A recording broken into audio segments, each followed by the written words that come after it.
Hello friends, welcome back to the channel. ಎಂದಿನಂತೆ ಇವತ್ತು ಕೂಡ ನಾವು ಕ್ವಶನ್ ಪೇಪರ್ನ ಅನಾಲಿಸಿಸ್ ಮಾಡೋಣ. ಹಾಗಾದರೆ ಬನ್ನಿ, ಇವತ್ತಿನ ಒಂದು ಪ್ರಶ್ನೆಗಳು ಯಾವ ರೀತಿಯಾಗಿರ್ತವೆ ಅಂತ ನೋಡೋಣ. ಇವು SDA, FDA, ಒಂದು KPSC 2026ರಲ್ಲಿ ಯಾರ್ಯಾರು ತಯಾರಿ ಮಾಡ್ತಿದ್ರು ಇವ್ರು ನೋಡ್ಕೊಳ್ರಿ. ಜೊತೆಗೆ PC, PSI ಓದೋರು ಕೂಡ ಈ ಒಂದು ಪ್ರಶ್ನೆಗಳಿಗೆ ನೋಡ್ಕೊಳ್ರಿ. ಇವು ಯಾವ್ಯಾವ ಸಬ್ಜೆಕ್ಟ್ ಅಂದರೆ ಇತಿಹಾಸ, ಭೂಗೋಳಶಾಸ್ತ್ರ, ಸಂವಿಧಾನ, ವಿಜ್ಞಾನವನ್ನು ಈ ಒಂದು ಸಬ್ಜೆಕ್ಟನ್ನು ಒಳಗೊಂಡಿದೆ. ಹಾಗಾದರೆ ಬನ್ನಿ ಮೊದಲ ಪ್ರಶ್ನೆ ನೋಡೋಣ. ಮೊದಲ ಪ್ರಶ್ನೆ, 1817ರ ಪೈಕ ದಂಗೆಯ ನೇತೃತ್ವವನ್ನು ವಹಿಸಿದವರು ಯಾರು? Options A Veera Suryadhara Sai, options B Bakshi Jagabandhu Vidyadhara, option C Baba Ram Singh, options D Tirang Singh. ಈ ಒಂದು 1817ರಲ್ಲಿ ಏನಂದರೆ ಪೈಕ ದಂಗೆ ನಡೆಯುತ್ತೆ. ಆ ಒಂದು ನೇತೃತ್ವವನ್ನು ವಹಿಸಿದಂಥ ವ್ಯಕ್ತಿ ಯಾರಂತ ಕೇಳಿದ್ದಾರೆ ನೋಡಿ. ಇದು ಸರಿಯಾದ ಉತ್ತರ ನೋಡೋದಾದರೆ ಆಪ್ಷನ್ಸ್ ಬಿ ಬಕ್ಷಿ ಜಗಬಂಧು ವಿದ್ಯಾಧರ. ಇವರೇನಪ್ಪ ಅಂತಂದರೆ 1817ರಲ್ಲಿ ನಡೆದಂಥ ಈ ಒಂದು ಪೈಕ ದಂಗೆಯ ನಾಯಕರಾಗಿರ್ತಾರೆ. 1817ರಲ್ಲಿ ಒಡಿಶಾದಲ್ಲಿ ಬ್ರಿಟಿಷರ ವಿರುದ್ಧ ನಡೆದಂಥ ದಂಗೆಯಾಗಿದೆ. ಇದು ಕುರ್ದಾ ರಾಜನ ಸೇನಾಪತಿಯಾಗಿದ್ದ ಬಕ್ಷಿ ಜಗಬಂಧು ವಿದ್ಯಾಧರ ಅವರು ಈ ದಂಗೆಯ ನೇತೃತ್ವವನ್ನು ವಹಿಸಿರ್ತಾರೆ. ಇದನ್ನು ಭಾರತದ ಮೊದಲ ಸ್ವಾತಂತ್ರ್ಯ ಸಂಗ್ರಾಮ ಎಂದು ಕೂಡ ಕರೆಯಲಾಗುತ್ತದೆ ನೋಡ್ರಿ. ಈ ಒಂದು ದಂಗೆ ಯಾವಾಗ ನಡೀತೆ ಅಂದರೆ 1817ರಲ್ಲಿ ನೋಡಿ. ಪೈಕ ದಂಗೆ ಎಲ್ಲಿ ನಡೀತೆ ಅಂತ ಕೇಳಿದರೆ ಅದು ಒಡಿಶಾದಲ್ಲಿ ನಡೀತದೆ. ಯಾವಾಗ ನಡೀತೆ ಅಂದರೆ 1817ರಲ್ಲಿ. ಮುಂದಿನ ಒಂದು ಪ್ರಶ್ನೆ, ವಾತಾವರಣದ ಸಾರಜನಕವನ್ನು ಹೀರಿಕೊಂಡು ಮಣ್ಣಿನ ಫಲವತ್ತತೆಯನ್ನು ಹೆಚ್ಚಿಸುವ ಬೆಳೆ ಯಾವುದು? ಆಪ್ಷನ್ಸ್ ಎ ನಾರಿನ ಬೆಳೆಗಳು, ಆಪ್ಷನ್ಸ್ ಬಿ ಎಣ್ಣೆ ಕಾಳುಗಳು, ಆಪ್ಷನ್ ಸಿ ಸಿರಿಧಾನ್ಯಗಳು, ಆಪ್ಷನ್ಸ್ ಡಿ ದ್ವಿದಳ ಧಾನ್ಯಗಳು. ಇದರ ಒಂದು ಸರಿಯಾದ ಉತ್ತರ ನೋಡೋಣ. ಇದಕ್ಕೆ ಸರಿಯಾದ ಉತ್ತರ ಆಪ್ಷನ್ಸ್ ಡಿ ದ್ವಿದಳ ಧಾನ್ಯಗಳು ನೋಡಿ. ಈ ದ್ವಿದಳ ಧಾನ್ಯಗಳು ಏನು ಮಾಡ್ತವೆ ಅಂದರೆ ನೈಟ್ರೋಜನ್ನು ಹೀರಿಕೊಂಡು ಶಕ್ತಿಯನ್ನು ಇದು ಮಾಡ್ತವೆ. ದ್ವಿದಳ ಧಾನ್ಯಗಳು ಬೇರುಗಳಲ್ಲಿರುವ ರೈಜೋಬಿಯಂ ಬ್ಯಾಕ್ಟೀರಿಯಾವು ವಾತಾವರಣದಲ್ಲಿರುವ ಸಾರಜನಕವನ್ನು ಹೀರಿಕೊಂಡು ಮಣ್ಣಿನಲ್ಲಿ ಸ್ಥಿರೀಕರಿಸಲು ಸಹಾಯ ಮಾಡುತ್ತದೆ. ಜೊತೆಗೆ ಇದು ಮಣ್ಣಿನ ಫಲವತ್ತತೆ ಕೂಡ ಹೆಚ್ಚಿಸುತ್ತದೆ. ಅದು ದ್ವಿದಳ ಧಾನ್ಯಗಳು ನೋಡಿರಿ. ಇದೇನು ಮಾಡ್ತದೆ, ನೈಟ್ರೋಜನ್ ಅನ್ನು ಹೀರಿಕೊಳ್ಳುತ್ತದೆ. ಕೊಟ್ಟಿದ್ದಾರೆ ನೋಡಿ ಇಲ್ಲಿ.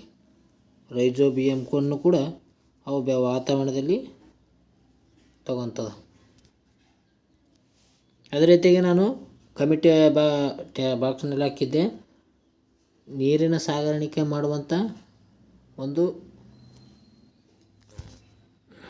ಸಸ್ಯದಲ್ಲಿ ನೀರು ಸಾಗರಿಸುವಂಥ ಒಂದು ಅಂಶ ಯಾವುದಂತ ಕೇಳಿದ್ರು ಅದು ಕ್ಲೈಸಮ್ ಆಗಿದೆ ನೋಡಿ. ಇದು ಕ್ಲೈಸಮ್. ಇದು ಏನಪ್ಪ ಅಂತಂದರೆ ನೀರು ಸಾಗಾಣಿಕೆ ಮಾಡುತ್ತದೆ. ಫ್ಲೋಯಮ್ ಇದು ಆಹಾರವನ್ನು ಸಾಗಾಣಿಕೆ ಮಾಡುತ್ತದೆ. ಮುಂದಿನೊಂದು ಪ್ರಶ್ನೆ, ಒತ್ತಡ ಗುಂಪುಗಳ ಪ್ರಮುಖ ಕಾರ್ಯವಲ್ಲದು ಯಾವುದು? ಅಂದರೆ ಈ ಒಂದು ಒತ್ತಡ ಗುಂಪುಗಳ ಪ್ರೆಷರ್ ಗ್ರೂಪ್ಸ್ ಪ್ರಮುಖ ಕಾರ್ಯವಲ್ಲದ್ದು ಅಂತ ಕೇಳಿದ್ದಾರೆ ನೋಡಿ ಇಲ್ಲಿ. ಅದು ಯಾವುದಂತ ಕೇಳಿದ್ದಾರೆ.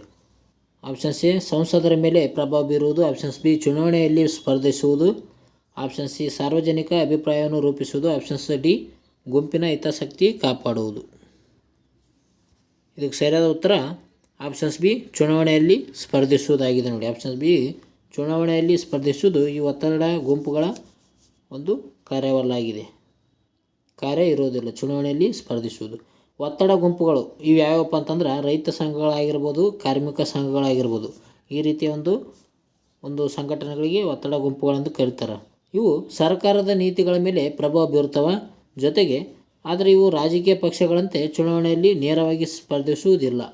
ಇದು ಅವುಗಳ ಒಂದು ಪ್ರಮುಖ ಲಕ್ಷಣವಾಗಿರುತ್ತೆ ನೋಡಿರಿ. ಈ ಒಂದು ರೈತ ಸಂಘಟನೆ ಆಗಿರ್ಬೋದು, ಕಾರ್ಮಿಕ ಸಂಘಟನೆ ಆಗಿರ್ಬೋದು, ಇವು ಸರ್ಕಾರದ ಮೇಲೆ ಒತ್ತಡವನ್ನು ಹೇರ್ಬೋದು. ಆದರೆ ಸರ್ಕಾರಕ್ಕೆ ಈ ಒಂದು ಚುನಾವಣೆ ನಿಲ್ಲುವಂಥ ಸ್ಪರ್ಧಿಸುವುದು ಅರ್ಹತೆಯನ್ನು ಹೊಂದಿರೋದಿಲ್ಲ ಈ ಒಂದು ಸಂಘಟನೆಗಳು. ಇವಕ್ಕೆ ಒತ್ತಡ ಗುಂಪುಗಳೆಂದು ಕರೀತಾರೆ ನೋಡಿರಿ. ಮುಂದಿನ ಒಂದು ಪ್ರಶ್ನೆ, ಮುಸ್ಲಿಂ ಲೀಗ್ ಸ್ಥಾಪನೆಯೊಂದಿಗೆ ನೇರ ಸಂಬಂಧ ಹೊಂದಿಲ್ಲದವರು ಯಾರು? ನೋಡಿರಿ 1906ರಲ್ಲಿ ಈ ಒಂದು ಮುಸ್ಲಿಂ ಲೀಗ್ ಸ್ಥಾಪನೆ ಆಗ್ತದೆ. ಇದಕ್ಕೆ ನೇರ ಸಂಬಂಧ ಹೊಂದಿಲ್ಲ ವ್ಯಕ್ತಿ ಯಾರಂತ ಕೇಳಿದ್ದಾರೆ. Option C Aga Khan, options B Nawab Salimullah, option C Mohammad Ali Jinnah, options D Nawab Mohsin ul Mulk. ಇದಕ್ಕೆ ಸರಿಯಾದ ಉತ್ತರ ನೋಡೋಣ ಬನ್ನಿ, ಮೊಹಮ್ಮದ್ ಅಲಿ ಜಿನ್ನಾ. ಆಪ್ಷನ್ ಸಿ ಮೊಹಮ್ಮದ್ ಅಲಿ ಜಿನ್ನಾ ಏನಪ್ಪ ಅಂತಂದರೆ ಈ ಒಂದು ಮುಸ್ಲಿಂ ಲೀಗ್ನ ಒಂದು ವ್ಯಕ್ತಿಗೆ ನೇರ ಸಂಬಂಧ ಪಟ್ಟಿರೋದಿಲ್ಲ. ಮುಸ್ಲಿಂ ಲೀಗ್ 1906ರಲ್ಲಿ ಢಾಕಾದಲ್ಲಿ ಸ್ಥಾಪನೆ ಆಗುತ್ತದೆ. ಇದು ಆಗಾ ಖಾನ್ ಮತ್ತು ನವಾಬ್ ಸಲೀಮುಲ್ಲಾ ಇದರ ಪ್ರಮುಖ ಸ್ಥಾಪಕರಾಗಿದ್ದಾರೆ. ನೋಡಿ, ಈ ಒಂದು ಮುಸ್ಲಿಂ ಲೀಗ್ನ ಸ್ಥಾಪಕರು ಯಾರು? ಸಲೀಮುಲ್ಲಾ ಮತ್ತು ನವಾಬ್ ಆಗಾ ಖಾನ್. ಇವರು ಏನಪ್ಪ ಅಂತಂದರೆ ಮುಸ್ಲಿಂ ಲೀಗ್ನ ಸ್ಥಾಪಕರು. ಆದರೆ ಮೊಹಮ್ಮದ್ ಅಲಿ ಜಿನ್ನಾ ಅವರು 1913ರಲ್ಲಿ ಈ ಒಂದು ಮುಸ್ಲಿಂ ಲೀಗ್ಗೆ ಸೇರ್ತಾರೆ. ಆದರೆ ಸ್ಥಾಪನೆಯ ಸಮಯದಲ್ಲಿ ಅಲ್ಲ, ಅದಕ್ಕೆ ಇದೊಂದು ಕಾರಣವಲ್ಲ. ನೋಡಿ, ಮುಸ್ಲಿಂ ಲೀಗ್ ಸ್ಥಾಪನೆ ಆಗೋದು ಯಾವಾಗ? 1906ರಲ್ಲಿ ಢಾಕಾದಲ್ಲಿ ಸ್ಥಾಪನೆ ಆಗುತ್ತದೆ. ಈ ಒಂದು ಸ್ಥಾಪಕರು ಯಾರಪ್ಪ ಅಂತಂದರೆ ಆಗಾ ಖಾನ್ ಮತ್ತು ನವಾಬ್ ಸಲೀಮುಲ್ಲಾ. ನಂತರ ಒಂದು ದಿನಗಳಲ್ಲಿ 1913ರಲ್ಲಿ ಏನು ಮಾಡ್ತಾರೆ ಅಂದರೆ ಮೊಹಮ್ಮದ್ ಅಲಿ ಜಿನ್ನಾ ಅವರು ಈ ಒಂದು ಮುಸ್ಲಿಂ ಲೀಗ್ನ ಸೇರ್ಪಡೆ ಆಗುತ್ತಾರೆ. ಅದಕ್ಕೆ ಇಲ್ಲಿ ಆನ್ಸರ್ ಯಾವುದಾಗಿದೆ? ಮೊಹಮ್ಮದ್ ಅಲಿ ಜಿನ್ನಾ ಅಂತ ಆನ್ಸರ್ ಸರಿಯಾಗಿದೆ. ನೋಡಿ, ಮುಂದಿನ ಒಂದು ಪ್ರಶ್ನೆ, ಬಿದಿರು ಕೊಳವೆಗಳ ಮೂಲಕ ಹನಿ ನೀರಾವರಿ ಪದ್ಧತಿಯು ಭಾರತದ ಯಾವ ಪ್ರದೇಶದಲ್ಲಿ ರೂಢಿಯಲ್ಲಿದೆ? ಆಪ್ಷನ್ ಸಿ ದಕ್ಕನ್ ಪ್ರಸ್ಥಭೂಮಿ, ಆಪ್ಷನ್ಸ್ ಬಿ ರಾಜಸ್ಥಾನ್ ಮರುಭೂಮಿ, ಆಪ್ಷನ್ ಸಿ ಮೇಘಾಲಯ ಪ್ರಸ್ಥಭೂಮಿ, ಆಪ್ಷನ್ಸ್ ಡಿ ಪಶ್ಚಿಮ ಘಟ್ಟಗಳು. ಇದಕ್ಕೆ ಸರಿಯಾದ ಉತ್ತರ ಮೇಘಾಲಯ ಪ್ರಸ್ಥಭೂಮಿ. ಆಪ್ಷನ್ ಸಿ ಸರಿಯಾದ ಉತ್ತರ ಮೇಘಾಲಯ ಪ್ರಸ್ಥಭೂಮಿ. ಇದು ಮೇಘಾಲಯದ ಗುಡ್ಡಗಾಡು ಪ್ರದೇಶಗಳಲ್ಲಿ 200 ವರ್ಷಗಳಷ್ಟು ಹಳೆಯದಾದ ಸಾಂಪ್ರದಾಯಿಕ ನೀರಾವರಿ ವಿಧಾನವಾಗಿದೆ. ಬಿದಿರಿನಲ್ಲಿ ಕೊಳವೆಗಳನ್ನು ಬಳಸಿ ನೀರನ್ನು ಬೆಳೆಗಳಿಗೆ ಹರಿಸಲಾಗುತ್ತದೆ. ನೋಡಿರಿ, ಈ ಒಂದು ಮೇಘಾಲಯ ಪ್ರಸ್ಥಭೂಮಿಯಲ್ಲಿ ಏನು ಮಾಡ್ತಾರೆ ಅಂದರೆ ಈ ಒಂದು ಬಿದಿರುಗಳ ಮೂಲಕ ಆ ಒಂದು ಕೊಳವೆಯನ್ನು ಮಾಡಿ ನೀರನ್ನು ಸಾಗಾಣಿಕೆ ಮಾಡುತ್ತಾನೆ. ನೀರು ಚಲನೆ ಆಗುವಂತೆ ಮಾಡ್ತಾರೆ. ಇಲ್ಲಿ ಕಟ್ಟಿಗೆಟ್ಟು ಬಿದಿರಿನಲ್ಲಿ ಏನು ಮಾಡ್ತಾರೆ ಅಂದರೆ ಈ ಒಂದು ಹೊಲಗಳಿಗೆ ನೀರನ್ನು ಸಾಗಾಣಿಕೆ ಮಾಡುವ ರೀತಿಯಲ್ಲಿ ಮಾಡ್ತಾರೆ. ನೋಡಿ, ಇಲ್ಲಿ ಮೇಘಾಲಯ ಪ್ರಸ್ಥಭೂಮಿ ಕಡೆ.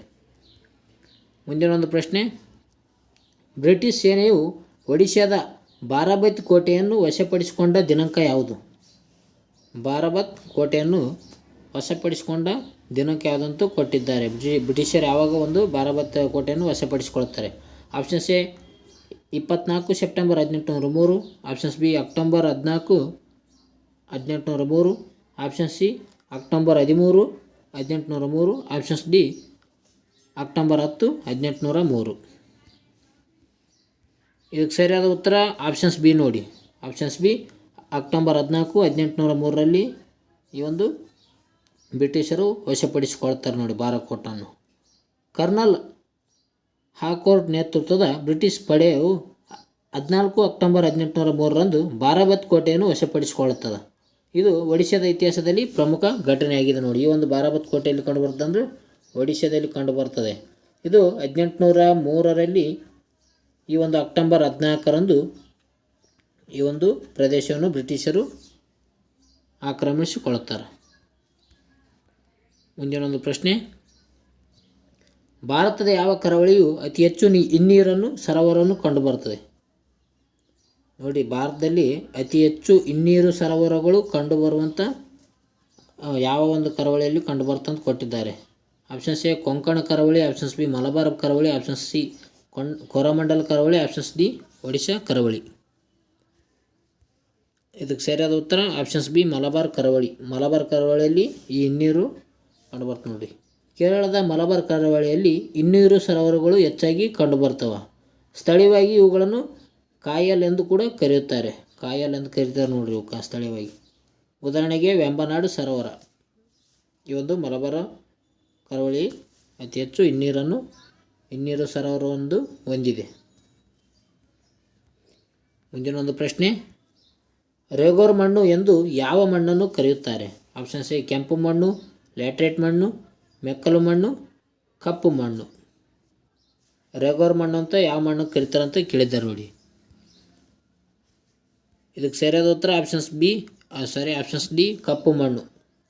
ಕಪ್ಪು ಮಣ್ಣಿಗೆ ರೇಗೂರ್ ಮಣ್ಣು ಅಂತ ಕರೀತಾರೆ ನೋಡಿ, ರೇಗೂರ್ ಮಣ್ಣು ಅಂತ ಕರೀತಾರೆ. ಇದು ಹತ್ತಿ ಬೆಳೆಗೆ ಅತಿ ಹೆಚ್ಚು ಸೂಕ್ತವಾಗಿದೆ. ಹತ್ತಿ ಬೆಳೆಗೆ ಯಾವುದು ಸೂಕ್ತ? ಕಪ್ಪು ಮಣ್ಣು ಸೂಕ್ತವಾಗಿದೆ ನೋಡಿ. ಕಪ್ಪು ಮಣ್ಣನ್ನು ರೇಗೂರ್ ಅಥವಾ ಕಪ್ಪು ಹತ್ತಿ ಮಣ್ಣು ಎಂದು ಕರೆಯುತ್ತಾರೆ. ಇದು ತೇವಾಂಶವನ್ನು ಹಿಡಿದಿಟ್ಟುಕೊಳ್ಳುವ ಸಾಮರ್ಥ್ಯ ಹೊಂದಿದ್ದು ಹತ್ತಿ ಬೆಳೆಗೆ ಅತ್ಯಂತ ಸೂಕ್ತವಾಗಿದೆ ನೋಡಿ. ಅದು ಕಪ್ಪು ಮಣ್ಣು ಏನಪ್ಪ ಅಂತಂದರೆ ತೇವಾಂಶವನ್ನು ಹಿಡಿದಿಟ್ಟುಕೊಳ್ಳುವ ಸಾಮರ್ಥ್ಯವನ್ನು ಹೊಂದಿದೆ. ಇದು ಹತ್ತಿ ಬೆಳೆಗೆ ಅತಿ ಹೆಚ್ಚು ಸೂಕ್ತ. ಮುಂದಿನ ಒಂದು ಪ್ರಶ್ನೆ, ಶಿವಾಜಿ ಉತ್ಸವವನ್ನು ಆಚರಿಸುವುದರ ಇಂದಿನ ಬಾಲಗಂಗಾಧರ್ ತಿಲಕರ ಪ್ರಮುಖ ಉದ್ದೇಶವೇನಾಗಿತ್ತು? ಈ ಒಂದು ಶಿವಾಜಿ ಉತ್ಸವವನ್ನು ಆರಂಭ ಮಾಡಿದ ಬಾಲಗಂಗಾಧರ್ ತಿಲಕ ಅವರ ಉದ್ದೇಶ ಏನಾಗಿತ್ತು ಅಂತ ಕೇಳಿದ್ದಾರೆ. ಮರಾಠರ ವೈಭವ ಸಾರಲು, ಧಾರ್ಮಿಕ ಏಕತೆಗಾಗಿ ಅಥವಾ ರಾಷ್ಟ್ರೀಯತೆಗೆ ಬೆಳವಣಿಗೆಗಾಗಿ, ವಿದೇಶಿಯರ ವಿರುದ್ಧ ದೇಶಕ್ಕಾಗಿ? ಇದಕ್ಕೆ ಸರಿಯಾದ ಉತ್ತರ ಆಪ್ಷನ್ ಸಿ, ರಾಷ್ಟ್ರೀಯ ಬೆಳವಣಿಗೆಗಾಗಿ. ರಾಷ್ಟ್ರೀಯ ಬೆಳವಣಿಗೆಗಾಗಿ ಈ ಒಂದು ಶಿವಾಜಿ ಉತ್ಸವವನ್ನು ಯಾರು ತರ್ತಾರೆ? ಶಿವಾಜಿ ಉತ್ಸವ ಮತ್ತು ಗಣೇಶ ಉತ್ಸವವನ್ನು ತರ್ತಾರೆ.